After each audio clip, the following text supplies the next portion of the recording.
Burnout se tornou um problema tão sério que a Organização Mundial de Saúde classificou burnout como uma doença.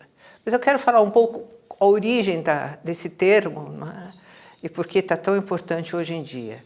Burnout, na verdade, começa com o conceito de estresse. Nos anos 40, 1940 e poucos, um fisiologista chamado Rancilli começou a perceber que havia uma doença que não era específica, não tinha um nome, mas que significava que a pessoa estava em extrema exaustão, com problemas principalmente gastrointestinais, extremamente pressionado por alguma coisa que podia ser boa, como podia ser muito ruim.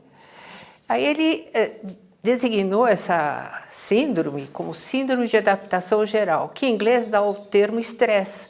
Esse termo foi tão pertinente, tão adequado, que estresse passou para a nossa linguagem atual. É um termo que vem do inglês, não existia a palavra estresse antes desse fisiologista. Então, estresse hoje significa que eu estou sob uma tremenda pressão, que pode ser até boa. Todos nós temos estresse da vida, óbvio. Só sair de carro, você pega um trânsito, você vai ter um certo estresse. E a grande questão é a nossa habilidade de se adaptar às situações difíceis, até mesmo boas, né? Alguém que vai ter um filho ou está tendo um filho pode estar estressado, né? Por uma boa razão. E pode até sofrer um infarto por uma boa razão. Às vezes ganhar no futebol, em alguns casos, os grandes torcedores infartaram. Então ele percebeu que sobre o efeito de uma grande pressão, a gente costuma reagir fisiologicamente com uma alteração muito grande que vai mexer com o nosso sistema imunológico, o sistema cardiovascular, gastrointestinal principalmente. E não tem, então, uma doença, é efeito de uma pressão sobre nós. Com o tempo, a palavra estresse, como eu disse, ficou já no vocabulário popular. Com o tempo, e principalmente mais no século XXI, né, está se falando muito, percebeu-se o enorme prejuízo que estava havendo nas empresas pela ausência de funcionários que ficavam doentes. E não havia uma razão específica para tal, principalmente infarto do miocárdio.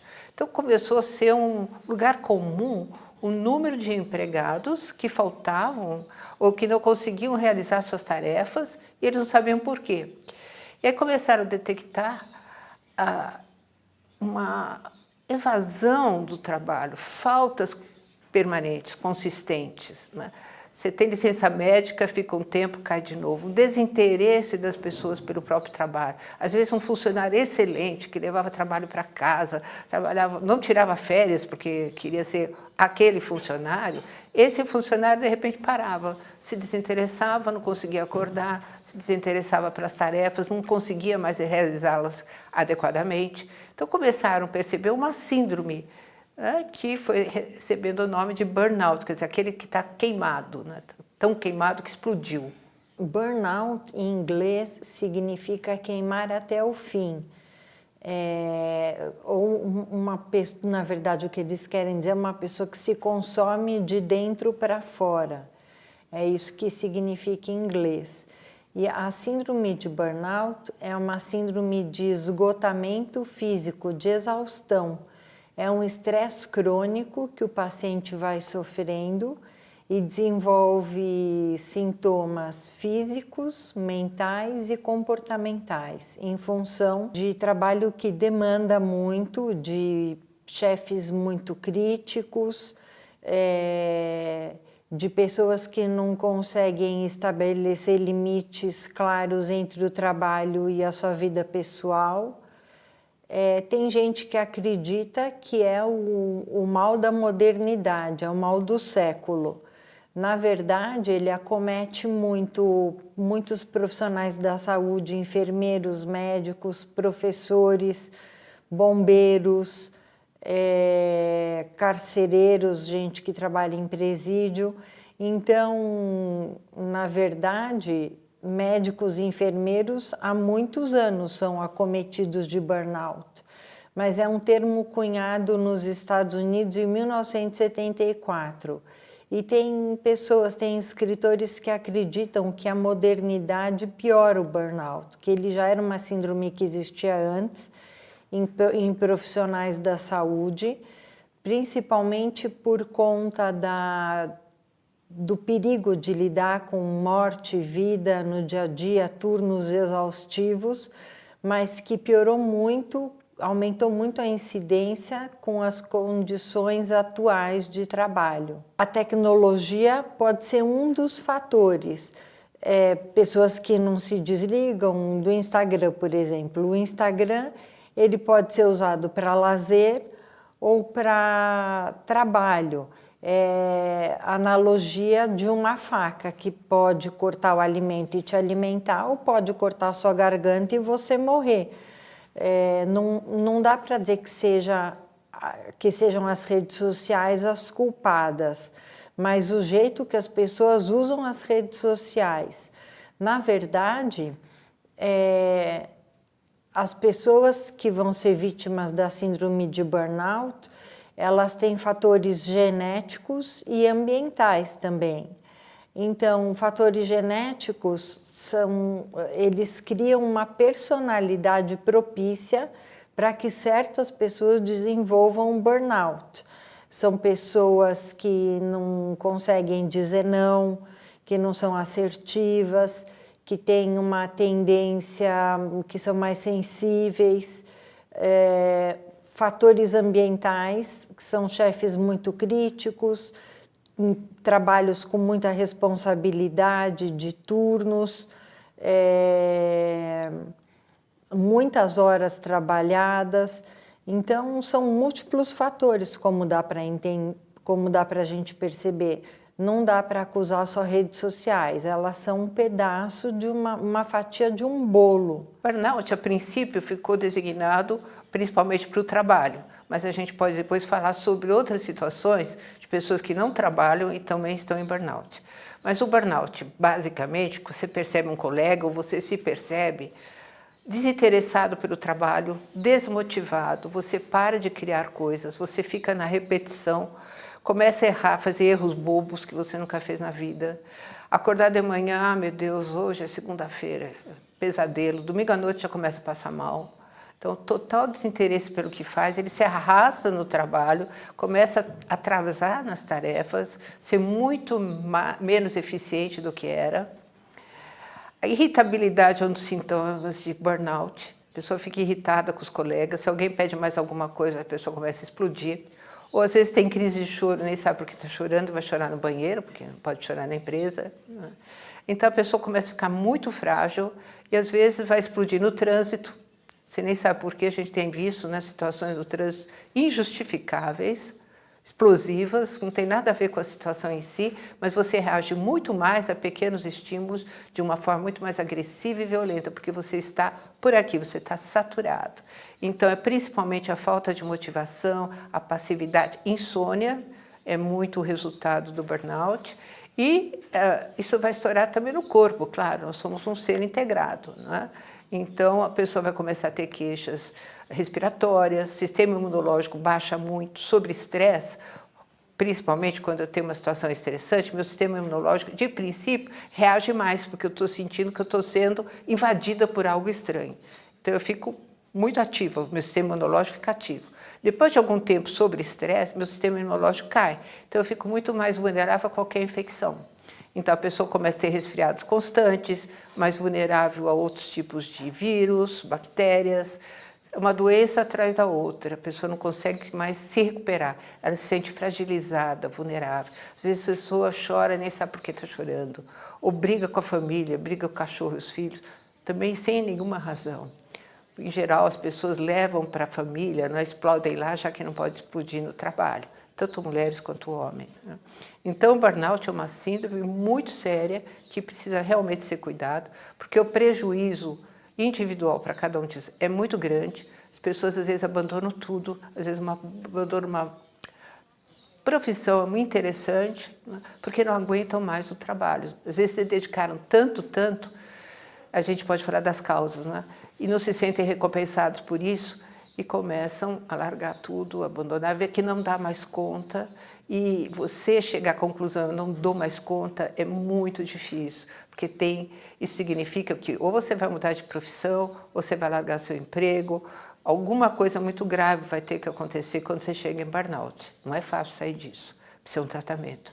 O paciente que tem síndrome de burnout pode ter sintomas mentais ou psíquicos, físicos ou comportamentais. Os sintomas mentais são falta de concentração, falta de energia, ideias negativas, ele pode ter ansiedade, depressão. Os fatores psíquicos podem ir desde dores de cabeça, dores no peito, quadros intestinais, diarreia, intestino preso. E os fatores comportamentais podem ser ausências no trabalho, pessoas que se isolam socialmente dos colegas, se retiram do ambiente social, ficam irritadas, nervosas. Não existe nenhum aparelho que o paciente, ou nenhum exame ao que o paciente se submeta que dê o diagnóstico. O diagnóstico é eminentemente clínico, feito num consultório de um psiquiatra ou de um terapeuta, através desses sintomas. Mas esses sintomas precisam estar relacionados ao trabalho. Por exemplo, hoje em dia se fala em burnout materno. Uma mulher que tem Quem tem filho pequeno sabe que é muito difícil um bebê pequeno que mama a cada 3 horas, que acorda a noite inteira, não deixa a mãe dormir. Nos intervalos a mãe tem que dormir ou tem que cuidar da casa, lavar roupa, fazer comida. É uma mulher que apresenta sintomas de burnout, só que não são relacionados ao ambiente de trabalho. Então, hoje em dia se fala em burnout materno. Mas essa síndrome de burnout de 1974, descrita como tem que estar relacionada ao ambiente profissional. No Brasil, existem 20 mil pessoas por ano afastadas dos seus empregos devido ao burnout. Vítimas de burnout, quem está nisso, vai para o médico, porque está com problema gastrointestinal, o estômago, úlceras aí, estomacais abundam, né? O estômago é um órgão de choque, você não consegue engolir mais nada, simbolicamente falando, tudo que você engole faz mal, porque aí tem os ácidos gástricos produzidos por nós, né, em situação de estresse, aumentam, então tudo que você come faz mal, ou tem diarreias constantes, eu já atendi muitas pessoas que têm constante diarreias sem causa orgânica. Então, você vai no médico, o médico te examina de tudo quanto é jeito, e ele não consegue detectar uma causa específica, porque você tem, por exemplo, estou falando de um caso real, diarreia. O que está acontecendo com essa pessoa? Toma remédio, ou tem úlcera, toma remédio, faz um monte de exame, e a coisa é recorrente, melhora por um tempo, depois recorrente. Mas a queixa principal é a falta de vontade de viver, a falta de vontade, de tesão pela vida. Se o médico for sensível, se for um bom médico, e entender, ver você como um todo, né? Não vai ficar só vendo o estômago. Se vê você como um todo, ele vai detectar que a pessoa está mal, está deprimida, desmotivada, trabalhar é um inferno, alguma coisa que está além do esforço pessoal. Então, essa questão tem que ser cuidada. Bons médicos conseguem detectar. Infelizmente, a medicina está tão segmentada que a gente vai no médico específico para alguma coisa que só examina o estômago e não vê o todo do paciente. Às vezes o sintoma é só sinal que algo está muito errado comigo, com a minha vida como um todo. Eu vou ter que pensar, refletir sobre isso e procurar, de preferência, um psicólogo ou psiquiatra. Eu falo psicólogo primeiro, porque muitas vezes é uma questão psicológica, não psiquiátrica. A medicação pode atenuar. Eu posso tomar um remédio que vai ansiolítico, baixa a minha ansiedade, ou melhora a minha depressão, melhora a minha insônia, mas a causa principal que me leva a esse estado tão terrível é psicológica. Como eu disse, não há um sintoma que isso é burnout, é um conjunto de sintomas que levam a esse diagnóstico. Por isso precisa um bom profissional que tenha esse olhar mais amplo, que conheça o burnout. Muitos nem conhecem, né?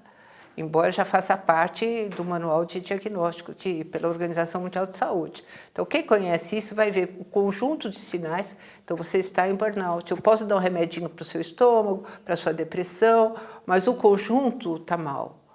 Então, conserta uma coisa, vai estar ruim na outra. Então, o médico que tem uma visão integrada do ser, né, do paciente, ele detecta isso, não é um único sinal. que é o estresse? O estresse é uma reação normal. Todos nós temos reações de estresse eventualmente. É a reação de luta ou fuga primitiva dos seres anteriores a gente. O ideal é que a gente tenha um quadro de estresse. Se você está no meio de um trabalho difícil, você se estressa e depois você relaxa. E o ideal é que a cada quadro de estresse venha um relaxamento. No caso do burnout, é um estresse crônico. As pessoas não conseguem buscar relaxamento, confundem o trabalho com toda a sua vida pessoal, não tem limites, não tem relaxamento, não tem distração e demoram muito para serem diagnosticadas. Então, por exemplo, é aquele indivíduo que sente uma dor de cabeça, uma insônia, mas atribui sempre alguma questão situacional. Não, eu estou com dor de cabeça porque eu dormi mal porque eu não tenho ar-condicionado, enfim. Até o paciente achar que tem coisas erradas e uma somatória de sintomas, pode demorar muito para ele ser diagnosticado. Tem pessoas que são muito duronas, que conseguem enfrentar uma rotina de trabalho com mais prontidão, que sabem dar limites claros. Então, depende da pessoa, ela pode ir piorando conforme o ambiente de trabalho e conforme seus fatores genéticos ou não. Tem tipos específicos de pessoas que vão desenvolver burnout e tipos específicos de trabalho também. É um afastamento temporário, sim, porque alivia na hora a carga. Mas a pessoa afasta, bom, mas eu vou ter que voltar para isso. Voltar para isso que eu não quero mais voltar? Como é que eu vou resolver minha vida? Férias resolve? Você sabe que a grande maioria dos infartos acontece, sabe quando? Férias. Nas férias. Não é quando você está trabalhando. Isso é estatístico. Por quê? Porque a pessoa durante o trabalho vai guerreira. Quando chega nas férias, vai descansar. Vai descansar. Então, eu tenho um caso assim, né? Ele comprou uma casa, quase se matou para construir a casa, trabalhou horrores, construiu a casa, pôs uma cadeira muito bonita, olhando o mar, e ali ele infartou. O que aconteceu com esse senhor, né? Super executivo? Por que ele infartou ali? Porque não tinha mais condição. Ele sabia que aquilo era temporário, que ele ia ter que voltar a trabalhar feito um louco para continuar mantendo aquele padrão de vida, né? E aqui, esse descanso fez com que toda a tensão que ele vivia apareceu ali e o coração não aguentou. Né? Então, descansar é ótimo, muito bom, desde que seja uma forma de você poder pensar na sua vida e reformular. Porque se você não for reformular, você vai morrer. Não há uma opção aí. Realmente, o burnout pode levar ao infarto do miocárdio, por exemplo, ou uma doença respiratória, ou uma úlcera estourada, né? Então, é uma coisa grave. Você tem que cuidar. Férias resolve temporariamente, como uma pausa. Agora, se você voltar para a mesma situação, você tem um chefe terrível, ou a situação no trabalho está sendo muito ruim, muito negativa, muita rivalidade, muita competição pelo lugar, né? Se eu não executar todas essas tarefas, eu estou fora, uma pressão muito grande. Se eu voltar para isso, todos os sintomas, depois de alguns dias, estão de volta. Né? Então, em reformular isso, não é fácil, depende muito da empresa que eu trabalho. Algumas empresas já reconhecem isso e dão até horas de lazer, horas de meditação ou de tai chi. Já tem mecanismos em algumas empresas que promovem essa situação de bem-estar para os empregados, né? Ou promovem reuniões abertas onde se pode falar sobre essas pressões. Mas são poucas que fazem isso. Na grande maioria, exige altíssimo nível de habilidade e de eficiência, né? O que os empregadores querem? Que a sua empresa seja a melhor do mundo e ganhar muito dinheiro com ela. Não importa quem é que vai ser massacrado no meio do caminho, não é? Você quase que vira um escravo do seu trabalho, trabalhando 10, 12 horas por dia. Então, depende muito da empresa. Se é uma empresa humanista, que preza pelos seus funcionários, ela vai se dar conta que quanto melhor os seus funcionários forem tratados, Quanto melhor eles estiverem de saúde como tal, mais eficientes eles vão ser, mais criativos, porque nós não somos máquina, não é? Uma empresa, para se dar bem, tem que ter funcionários criativos, não é só repetitivos. Robô vai nos substituir, já está nos substituindo em muitas dessas atividades. Então, o que eles precisam? Pessoas que pensam criativamente, pensam fora da caixa, como se fala. Para isso, você tem que ter lazer. Você tem que ter amizade, você tem que ter uma atitude cooperativa. Então, depende muito da cabeça do empresário, do dono da instituição, como ele vai agir. O que você quer? Você quer ganhar dinheiro ou viver bem? Nem sempre você acha que para viver bem você tem que ganhar muito. Tudo isso está sendo muito revisto hoje, não é? Felizmente. Então, as pessoas que alcançam com todo o esforço do mundo grandes cargos de muito poder, chegam lá em cima, começam a passar muito mal, eles vão ter que fazer uma revisão. Quais são os valores que você tem na vida? Então, se a empresa é aberta e permite esse tipo de discussão e de revisão, tudo bem. Mas são poucos. Banco, então, nem se fala. Meus pacientes que trabalham em banco são os que mais sofrem, eu diria. Porque a pressão no banco é dinheiro e não tem conversa, né? Pelo menos os que eu conheço. Então, há empresas muito perversas, que o paciente fala, suga seu sangue de canudinho, né, como eles falam, e há empresas muito cooperativas, que trabalham no outro sistema de cooperação e não de competitividade. Então, talvez você possa escolher um emprego que você vai ganhar menos, mas que traz uma qualidade de vida superior para você e para sua família. Porque ninguém que está sob burnout está bem na família, isso não existe. Você começa a brigar, se afastar dos amigos, a família vive uma pessoa, homem ou mulher, né? A mãe às vezes, extremamente estressada, a pessoa não tem disponibilidade amorosa para dar risada, para brincar. Você está em burnout, você não ri. Não dá para dar risada. É uma pessoa muito séria, muito comprometida no seu trabalho, não é? Então, como que fica a família? Como fica o teu lado amoroso? A gente costuma dizer que, além dos pacientes se tratarem, as empresas também precisam mudar algumas políticas de trabalho, identificar qual tipo de funcionário precisa do quê. Que tem gente que aguenta um estresse maior, mas tem pessoas mais sensíveis que não aguentam. Talvez o mais indicado seja um remanejamento horizontal na empresa, sair desse lugar tão estressante para um outro tipo de trabalho. As empresas têm que adotar políticas melhores para os seus associados não desenvolverem essa síndrome. O tratamento geralmente é multidisciplinar.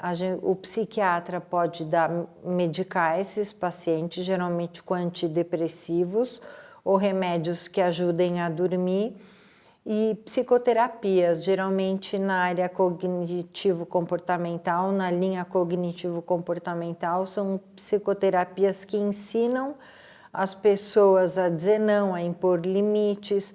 O resultado dessa combinação de remédios e psicoterapia pode ser de 2 a 3 meses para que o paciente comece a se sentir melhor. Então, o afastamento do paciente do trabalho que gera o estresse é super importante. É um paciente que vai ter que pedir uma licença médica, se afastar do trabalho, para conseguir perceber uma melhora com esses 2 tratamentos. Eu tenho pacientes que estão há 2, 3 anos tratando e não melhoram. Só de pensar na possibilidade de voltar para o emprego estressante, eles já ficam mal.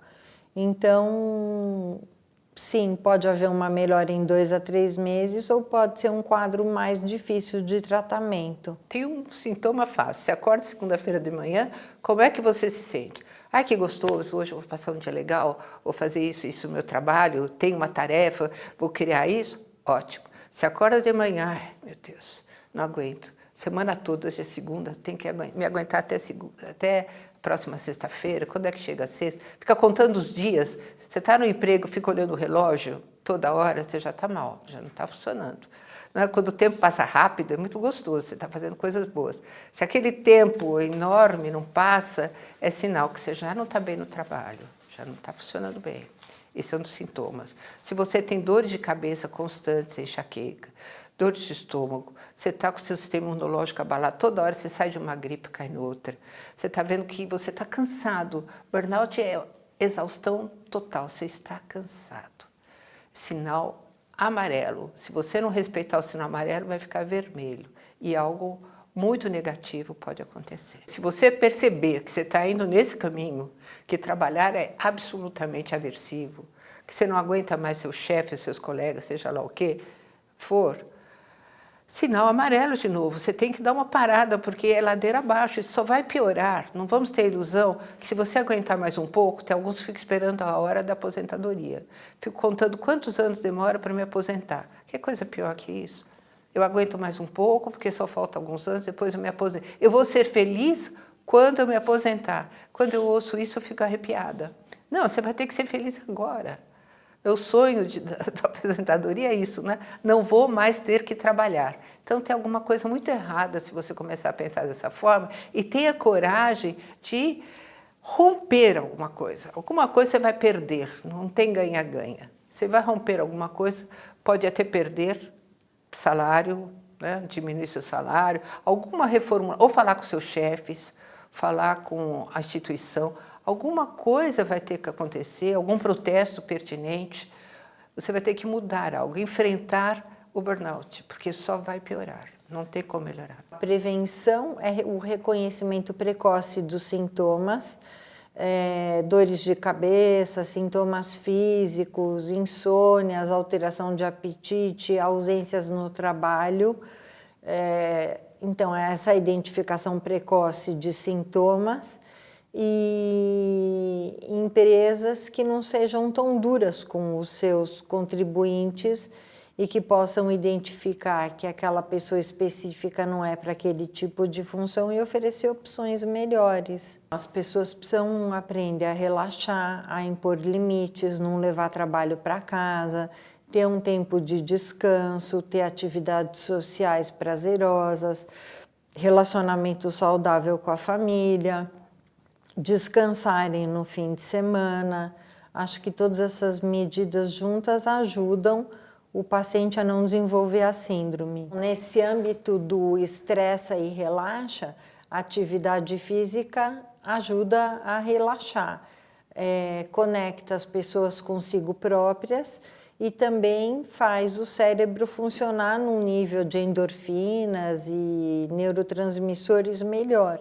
Então, sim, além de remédios e psicoterapia, atividades prazerosas, atividades físicas ajudam, sim. Tem graus de estresse, você pode estar um pouco estressado, né, e você regula o estresse, aí você vai para um relaxamento, toma um banho de mar, vê televisão, passa, o estresse passa. Então você percebe que você não chegou no burnout, você só está estressado, mas tem jeito até de falar sobre isso, conversar com os amigos, às vezes um bom shopping, ou a mulher ir lá falar com as amigas, e isso brinca com as crianças, e tudo isso ameniza o estresse. Não chegou no burnout. O burnout é quando já não tem mais jeito, é grave. Nada que você não tem vontade de conversar com ninguém. Você está irritado, você vai chutar quem chegar perto. Entendeu? Se alguém fala, você está cansado, você começa a brigar. Eu não estou cansado, você não está vendo que eu estou muito bem? E a pessoa já está ali no esgotamento total. Então, o burnout é uma mudança no nível de estresse. Que, claro, em cada pessoa há uma reação diferente. E é também, portanto, não há um tratamento único. Mas o que se recomenda sempre, não é essa mudança realmente nas suas atividades profissionais, uma reflexão sobre isso, veja o que você pode fazer. Exercício físico é fundamental, porque isso ajuda muito a aliviar o estresse. Né? Relaxamento, sem dúvida. Meditar, pensar um pouco sobre si mesmo, ter um momento de paz, ouvir música, assistir concertos, tudo que for criativo, que traz bem-estar, sem dúvida alivia bastante o estresse. Não é a solução. A solução é uma transformação no seu modo de viver. Quais são os seus objetivos de vida? Né? Ganhar dinheiro e morrer cedo? Ou, às vezes, reformular o seu dia a dia e ter uma boa qualidade de vida. Se você não tem uma boa qualidade de vida, não há médico que vai resolver. Não há remédio para isso. Então, nós temos realmente que procurar mecanismos além do trabalho. O que eu faço além do trabalho? Você pergunta para a maioria das pessoas, o que você faz além de trabalhar e cuidar da casa e dos filhos? Nada. Nada, estou o tempo todo ocupado ou ocupada. Né? Que horas você tem, quantos minutos você tem por dia para si mesmo? Nenhum, porque eu estou correndo sempre, estou sempre atrasado. Então, esse é o caminho para o desastre. Esse é o caminho. Você vai passar e depois você olha para trás, vai ficar extremamente amargurado de não ter feito nada que lhe trouxesse bem-estar. Isso é muito sério, muito grave. Né? Então, o que você pode fazer para dar um bem-estar durante o dia, aqui e agora? Não é amanhã quando eu me aposentar. Isso é absurdo. A pessoa trabalha 30 anos e aí vai ser feliz. E quando se aposenta, não vai ser feliz. Isso eu garanto que não vai ser feliz. Né? Porque passou uma vida amargurado. Então, essa coisa de ser feliz quando eu me aposentar é uma ilusão, uma grande ilusão. Eu tenho que ser feliz hoje, aqui e agora. Então, o que eu vou fazer hoje, aqui e agora, para ser feliz? Para passar um dia gostoso. Posso estar cansado, é uma diferença entre cansaço e exaustão. Claro, se eu trabalho o dia inteiro, eu estou cansada, mas não estou exausta. Se eu estou exausta, a coisa está ruim. Então, cuidar do bem-estar, fazendo coisas gostosas, prazerosas, sem nenhum objetivo. Aliás, tendo o único objetivo dar bem-estar a si mesmo. Em primeiro lugar, às vezes tem momentos, pais e mães aí principalmente, né, que se colocam como último da fila nos requisitos de viver bem. Primeiro meus filhos. Não, primeiro meu marido ou minha mulher. Primeiro eu. Depois eu vou estar bem para cuidar dos outros. Em aviação tem quando você vai tomar um avião, às vezes eles falam, né? Em caso de despresurização da cabine, primeiro põe a máscara em você, depois você põe a máscara nos seus filhos. Então, primeiro salve a si mesmo, viva bem, depois você pode cuidar dos outros muito melhor.